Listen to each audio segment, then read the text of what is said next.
Oh, well, in this position, for sure, flex forehand, got the wind coming off the water, so it should hold on to its flex pretty well. I'm thinking it's going to be either the medium stable or the most overstable of my two Firebirds, just over top of that fake rock.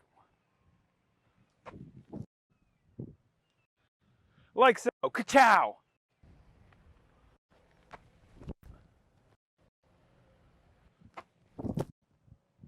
That's the most overstable, and it's going a little too soon. All right. Well, I tend to prefer them when contrasted against the last year's 3 and 4. I didn't like those, but it's hard. You know, you get used to some holes after being here. I'm coming up on 15 years of playing this tournament, so it's sort of hard not to have it be hole 1, you know? So I think I'm happy about it. Yeah, those will work.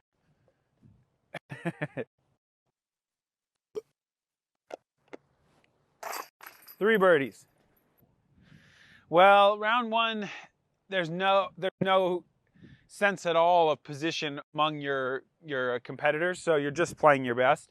That's also true in round 4, but round 4 you got to be ready to change your game plan if you're in the hunt and it makes sense. You know, if you have a little lead, like when I won in 2017, I had a lead to play with, so that made me back off on a few holes strategically just to make sure I wasn't pressing for a birdie on a hole that could also turn into a double bogey when you're sitting on a 5-shot lead. So you have to be ready to make some changes there. But that's every tournament. You know, when you're coming down the stretch, things are a little different. First round, it's just get out there, play your game plan, see how low you can go.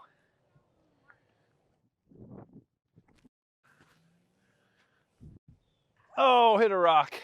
That was a little bit too wide. I'm going to try it also with the TL3.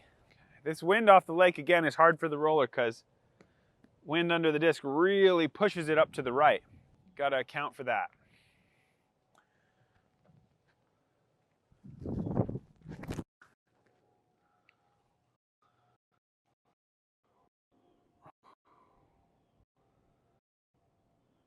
Some rooster tail action out there. I think that might be OB in the parking lot. We'll see. I'm going to throw a forehand for safety's sake.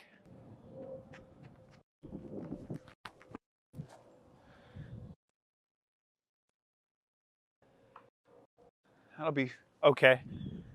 I'll try one more.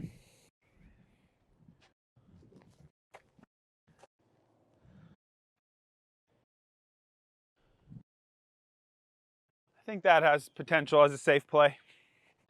Getting out here and playing a big open course, I haven't had much opportunity to do that. So for one, it's just getting to where my timing feels explosive, feeling like I'm throwing the disc as hard as I want to be throwing it. But also in general for a practice round, I just want to see success and start formulating that game plan and have the memory in my mind of like, oh yeah, when I threw that destroyer, it was so perfect the other day, you know? Because going into a hole without the idea of a birdie in your head, not a good place to be. So you want to be able to find success on every hole, however many throws that takes, to make a game plan that you like, that you can kind of go back to and strive to execute come tournament time. A little too safe.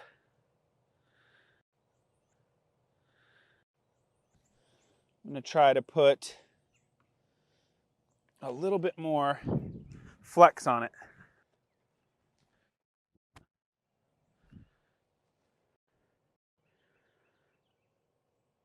That'll be a putt through the sticks. There's that little OB area over there too. So if you really bail the roller right, you're going into that and taking your penalty anyway. Generally, I'm going to have more than one option on any given hole because of wind. So I'm going to have an aggressive option and a safer option. The roller here is my more aggressive option. So if I like the wind or I feel like I need to push for some reason, it's only the second hole, so hopefully that's not the case. But if I feel like I really need to get aggressive, that's what I'm going to go with. And if I feel like the wind is too much or I'm just in the mood to play a little bit more conservative, then it would probably be the forehand. To get you some room against this fence,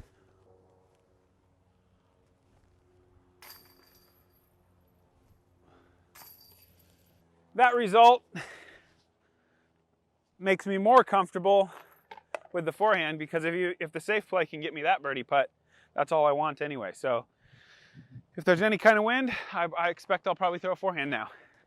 And that's how practicing works. This is a brand new one.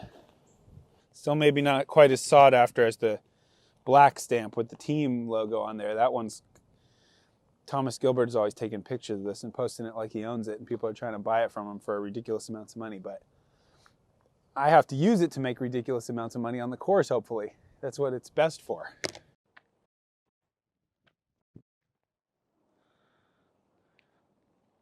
Little short. Need to swing it out a little wider. 50-50 if that's OB or safe, I would think, based on past years. Got to get it a little bit flatter and let it hang out over OB for a little bit.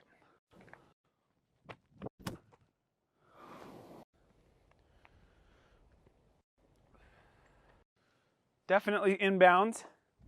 And then with the more overstable one, I think I'm going to have to throw slight flex to keep it out there. The wind, again, coming off the water, so I think once that forehand starts to hyzer, big push.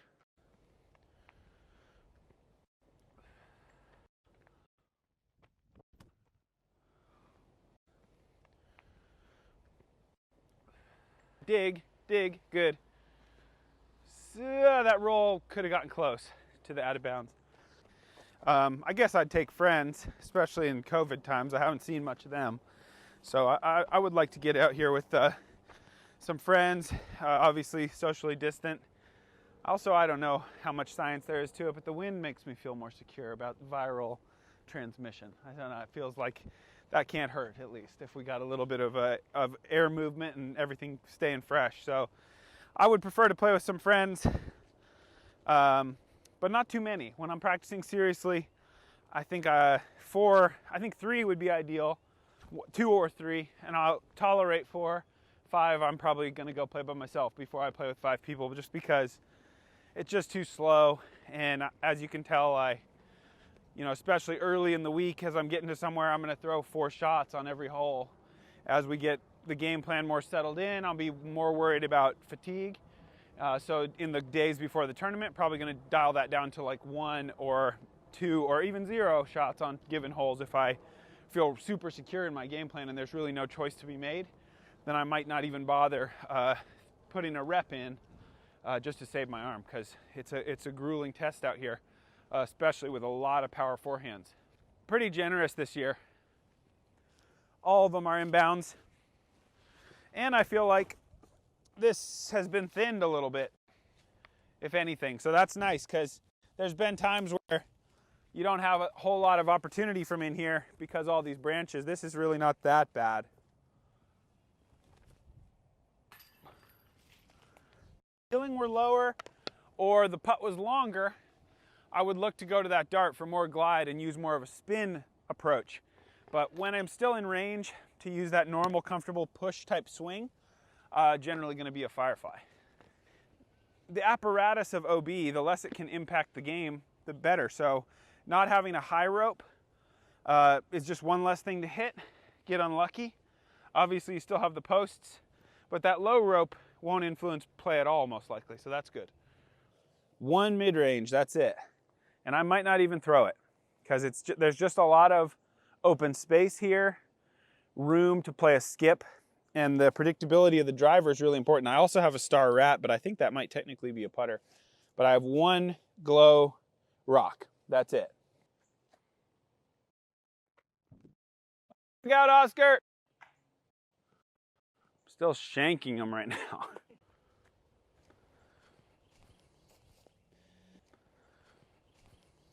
One more. Those are all so bad. I've never physically written things, but I don't think it's a bad idea. I think there are times when I probably could have benefited from that, because I think more than anything, it just drives it a little deeper into your memory. And I've certainly been guilty of thinking something in practice and then kind of forgetting it on game day and going with a shot that I was like, oh yeah, that's why I didn't do that, as it sails OB. I want to get up here past these bark chips to open up the angle to go around the mandatory back to the basket. I'm gonna run back to the tee and try to do just that, because all these shots were terrible.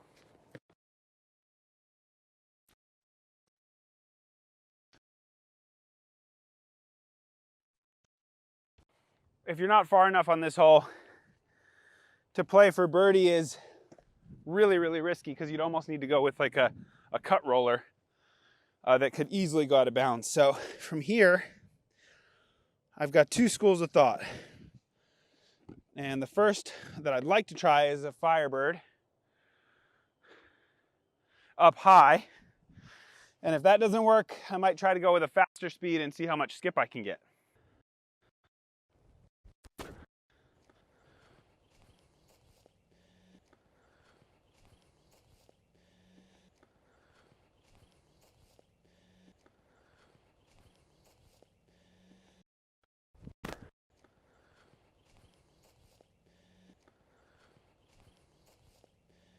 I throw the XCAL a decent amount, but I throw it a ton here.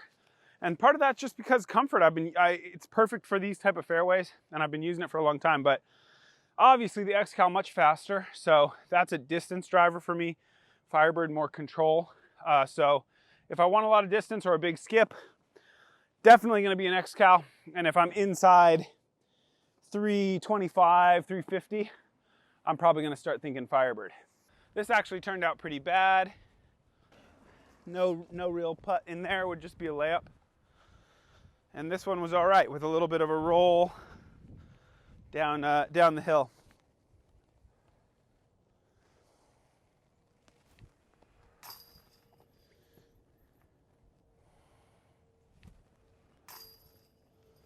Maybe once a week, but even that is not for that long. It's like when Coraline wants to go out there and throw, then I'll get a couple throws in the backyard with her, a couple putts.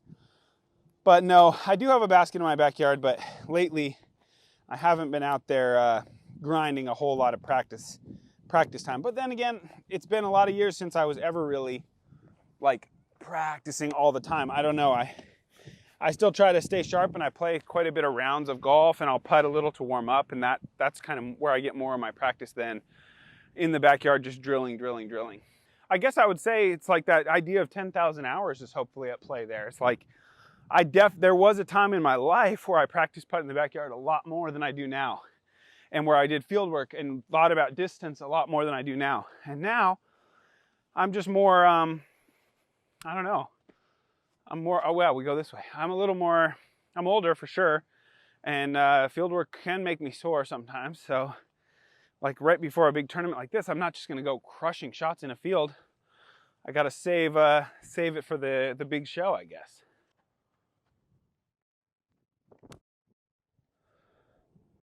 Oh, that'll be okay.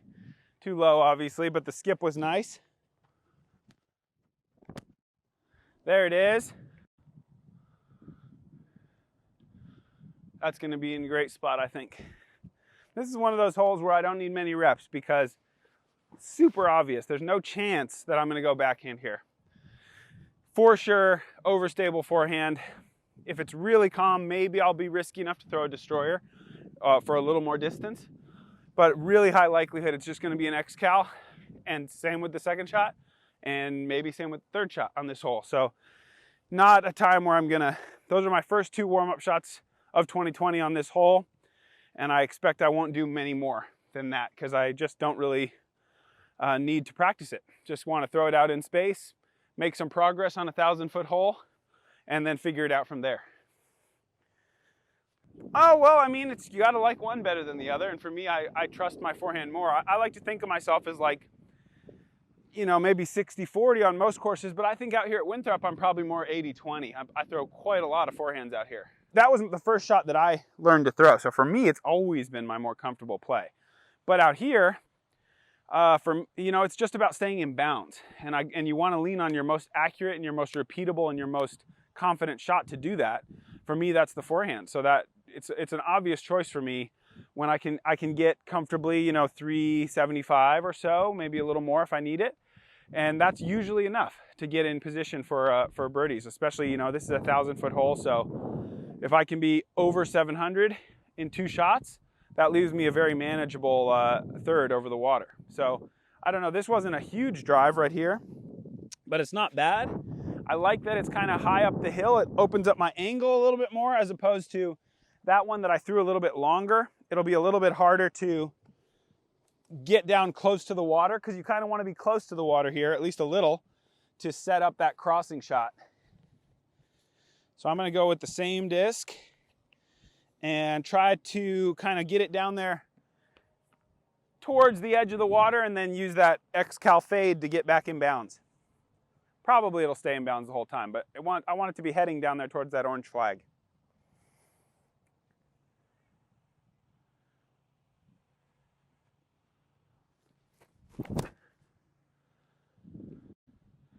That's mediocre. A little more push would be good. I think if I land here, the second shot is likely a backhand. And I think maybe like a big hyzer would be a good option, kind of out over these, I think these are myrtles. Maybe. No, maybe not. I don't know. So again, I got some wind coming this way, I feel like now. That'll allow me to swing it just a little bit wider.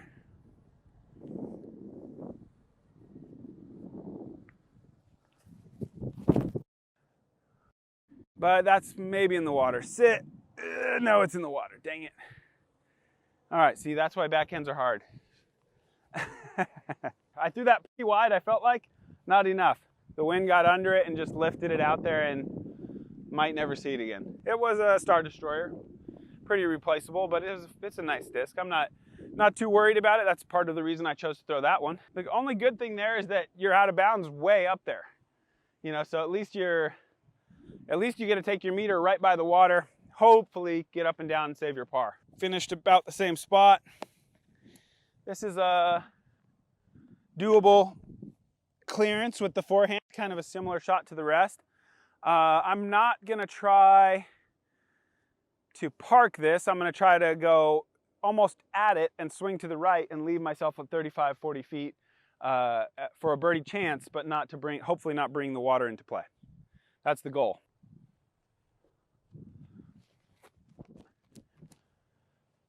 Well, maybe I'll get pretty close. A little more aggressive than I meant to. A little more height on this one, hopefully.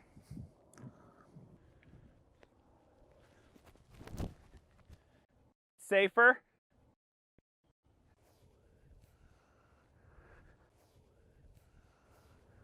That low one's a day 4 shot, going right for the basket. The high one's more of a day 1, 2, 3 shot. Just get yourself a birdie putt, but don't make a big mistake. Even a little bit downhill, which is nice.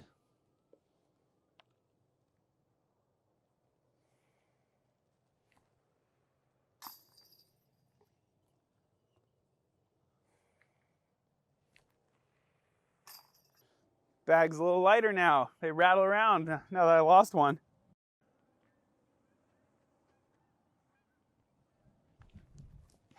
That's shanked. So that's gonna go in the water. Yeah, probably in the water. So you gotta throw that harder. Not perfect, but I do that at least once every year. And I hope only once. I have to throw this shot pretty firm or else that'll happen. So that's a good reminder and hopefully make an adjustment. Throw it hard.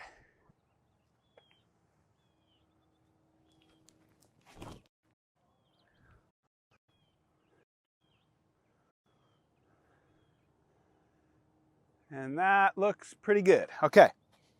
So I get here, I'm like, come on, throw it hard, throw it hard. And then a lot of times I'll just miss my timing, slip out of the hand like that. Sometimes those trees will save you, get lucky, but I need to not leave it to luck. I gotta make sure that I'm on top of that shot. Slow down my feet, speed up my arm, and hit it hard here. This one's perfect.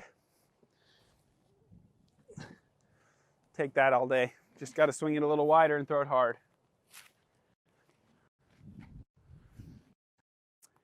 You know, right now I have that automatic invite as a former champion, and I expect that can't last forever as the sport grows. But I hope I can, you know, come back here age 50 a time or two, you know, and just tip my cap to everybody and come and compete. You know, I think that would be really cool to have the past champions have that opportunity.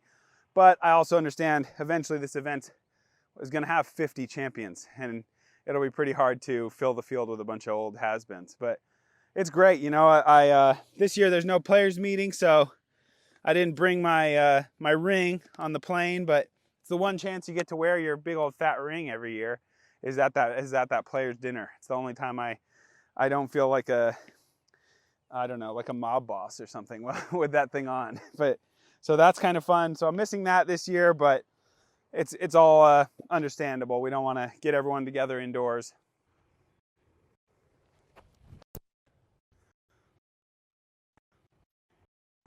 Ooh, that's the worst mistake that I can make on this hole, is throwing a little too soft, because that's really the only way I ever miss the Mando. If I throw it hard enough, I'm almost certainly going to either make the Mando or hit the bamboo. So gotta, again, just get on top of it a little more.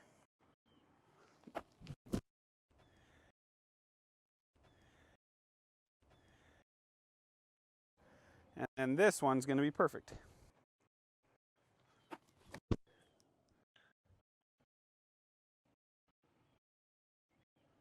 That's about 20 feet, 25 feet, that's fine.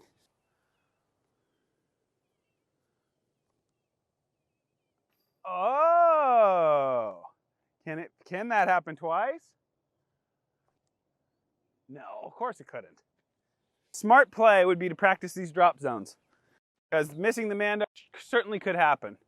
I think I prefer, you get to choose, at least in years past. So I'm going to spin the dart through that top corner and hope to keep enough glide to make a run at the basket. It's pretty hard to do. I have to throw it actually really hard with the wind that we have right here. That's a decent run. But if you miss the Mando, you're pretty much taking a 4. Now, I was way more hardcore about Ultimate in like when I was 20. I was like 19, 20. I would identify more as an Ultimate player than a disc golfer back then. But then things slowly started to change. Had a few kind of nagging injuries in Ultimate. Started paying my rent with disc golf checks. And at 19 and 20, that was like incredible.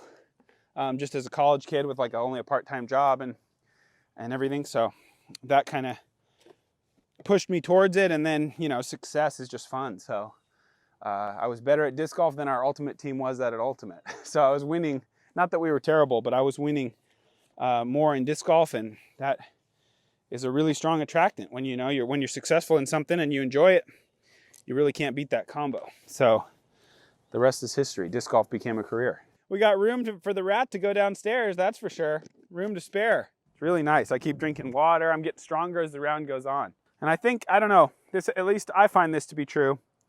I always lose my most expendable discs, in part because in my subconscious it's okay to lose them, so I just go ahead and do it. And that's a bad thing. So sometimes in tournaments, I kind of prefer to throw my favorites over the water. So I got that little extra edge of like, you better throw this, or you might lose your favorite disc. And that helps me execute. Where if I start to go, oh yeah, well, you know, if this went in the water, you'd be okay. Just throw it, stay relaxed. Then usually I stay really relaxed and fluff it straight in the water.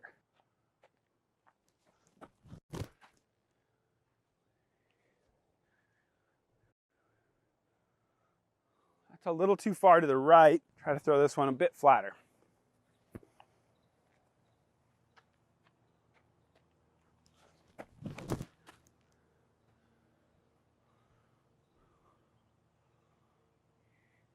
Well, we're going to see how those look. I've had some ups and some downs. I think I'm like maybe 6 or 7 tournaments so far this year, which is the least I've ever played in a season, probably since 2002 or something like that. But yeah, I had one. The Washington State Championships was a huge highlight. I shot a 1072 average, which is the highest of my career. Won that by 8 shots over my good friend and roommate. He lives in our downstairs bedroom, Chandler Fry, and he averaged 1050, so he was mad, asking me to take it easy on him. That was a big success. The other ones, not so much. I had a 2nd place and a 4th, not the level I'm used to, that's for sure. From here, it's a big ask. You got to throw low, really powerful, and get a big skip.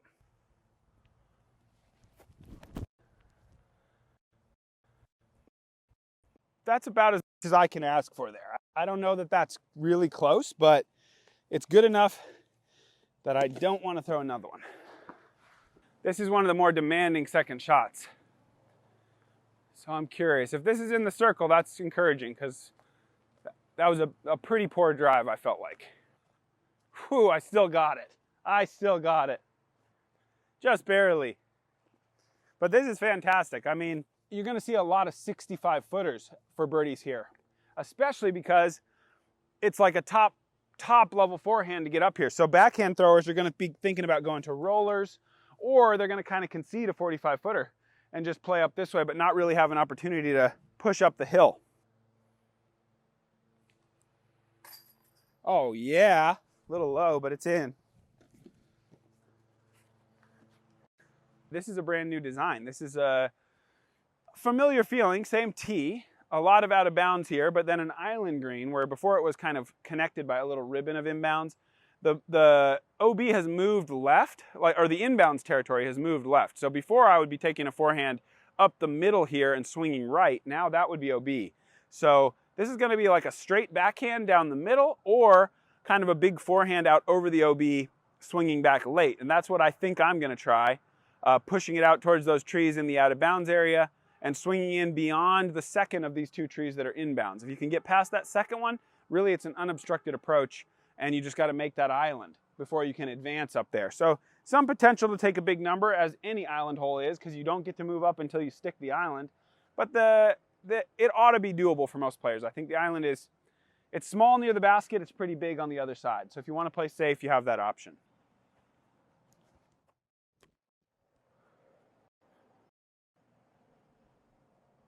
That's perfect, I think. One way to find out. Let's go up there. Ooh, I might actually be pushing that right side OB. We'll have to see. As I've gotten better, and as the level of play has risen across the board, it maybe isn't quite as intimidating as it used to be, which is a good thing, because I used to be not even in the top 100 in the world, and now I'm up pushing towards the top 10 at least. When I first came here, the ropes were more generous and it seemed scarier. And now the ropes come in and I feel less scared. So that's good. But I think that's just about consistency and confidence that comes with time. But overall, it's still a pretty brutal course, especially with a little wind. And like I said, they're always kind of bringing in the ropes, making subtle changes here and there to keep us on our toes.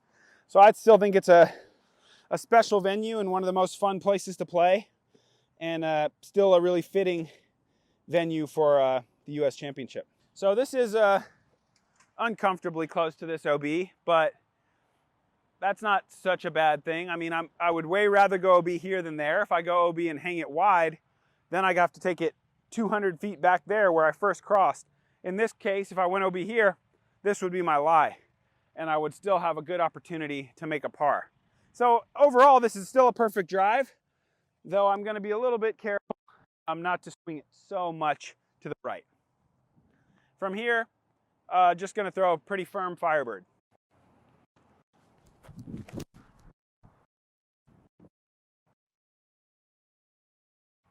Or OB.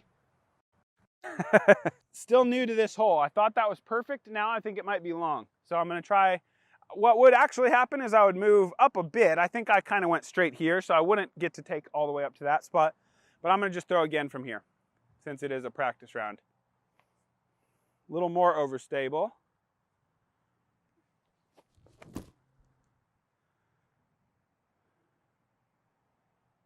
And that's a tap-in.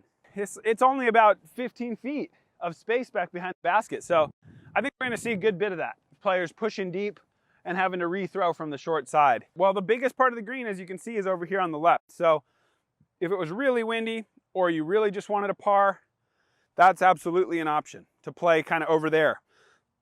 I think the other thing you could think about if all you wanted was a par is chipping up to the tip of this before you make your cross. So I think we'll see some players take 2 shots on the short side, especially if the drive isn't ideal. But from the top players, everyone's going to be crossing in 2 almost no matter where the drive is. You're going to be taking the risk to try to push up here. I think forehand's going to be a popular option because it is swinging over here to the right. Get it in up here and take your skip. But I could also see certainly there's going to be some putters straight at it, or hyzer mid-ranges as well. They've trimmed back the bushes enough. really unlikely to hit these bushes and come back in bounds. So you gotta, it's that battle with every island hole of you better not be short, so throw it firm, but then all of a sudden it's really easy to accidentally go too firm. So you gotta get your distance right. This is definitely a hole that I'm gonna be devoting a little bit of extra practice time to because it's brand new, and this is our first year seeing it. So this is gonna be a focus for me to make sure that I feel the weight of that shot and know just how hard to throw on the second. I hope you guys enjoyed playing 9 holes out here with me on the Winthrop course. I had a good time, lost a couple discs, made a couple birdies. Overall, I'm pretty happy with how it's going, and I'll replace those. I got a good sponsor. I'll get some more out of the trunk of the car, and we'll be ready to go. Tuning into USDGC, we got a pay-per-view option. It's going to be some of the best coverage you've ever seen. We've got Philo and Ian on the men's commentary, and we've got Juliana Korver, 5-time world champion, offering her insights. And I don't know that most of the players out here that are watching have heard much from her, so that's going to be really interesting to hear her perspective, along with Hannah Macbeth. So tune in there, grab your pay-per-view package, sit back, and enjoy the action all week here at Winthrop.